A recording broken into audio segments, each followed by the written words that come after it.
This is the Wii Viewer! The Little Wii Viewer! And the littlest Wii Viewer. And we're gonna review... Rhythm Heaven Fever! For the Wii. This one was actually requested a lot by people, and I kind of get why. Because it's a fun, quirky little game. Wasn't this originally a DS game? It was, and then they decided to make a Wii version of the game with new games, new style, better graphics.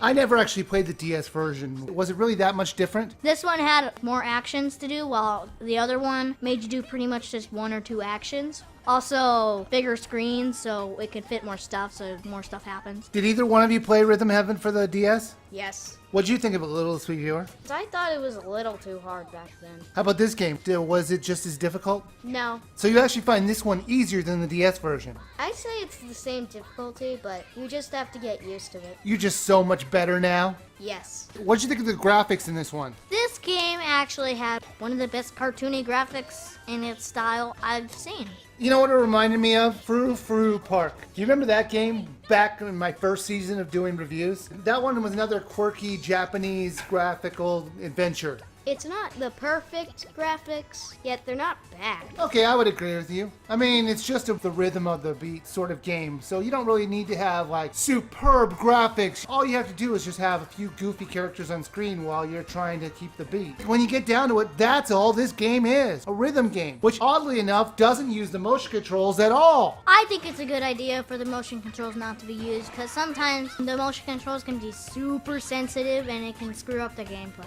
Littlest Viewer, what'd you think of the variety of the games they had to offer? They were actually quite good. They never really got boring, and every one changed up a bit. Then they were also amusing. I liked the little animations that they would have when you lose or when you do something good. It was just funny. I think that this game has a really good selection of games. A lot of them are different from each other, like having to press a button in a different way. But the only problem is sometimes it's just the same exact thing as another game, just retextured, looks different, and motions are different. What'd you think of the overall difficulty level of this whole game? I think it has a really big difficulty curve. Like, they have like 5 easy mini games at the beginning, and some of them aren't even easy at that. The upside of all this hard difficulty and stuff is that once you play the game 3 times, you can head on over to the cafe, and the cafe lady will ask if you're having trouble with the game, and you can skip the game entirely and move on to the next one. There is one thing I do want to bring up, and that's the music in this game, which is outstanding. It just has some really fun background music while you're playing this game. So lastly, I want to talk about the multiplayer. The multiplayer games are basically the same games as single player, just another player gets to play them with or against you. They have a lot less multiplayer games than single player games, and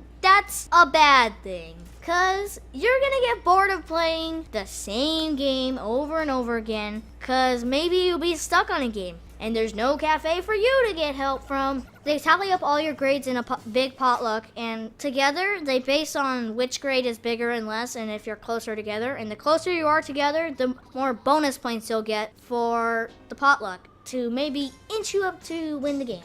Rhythm Heaven Fever, Littlest Viewer. Would you buy, rent, or skip? I'm kind of inching to a buy, but probably a rent. You should rent it first before you see if it's the type of game you'd like. How about you, Little Viewer? Would you buy, rent, or skip? I think it's worth a buy. It has more content than the DS game. And I think it's only worth the rent. Now, I'm sure there's going to be people out there going, what? No, this game is awesome. I think it's worth a buy. Hey, I'm not saying the game is bad. It's far from bad. I'm just saying it can get really repetitive. I just don't see it's worthy of keeping around and wanting to play over and over again, which is one of my things that I have to agree with in order to say it's worth a buy. But it's absolutely worth a rent.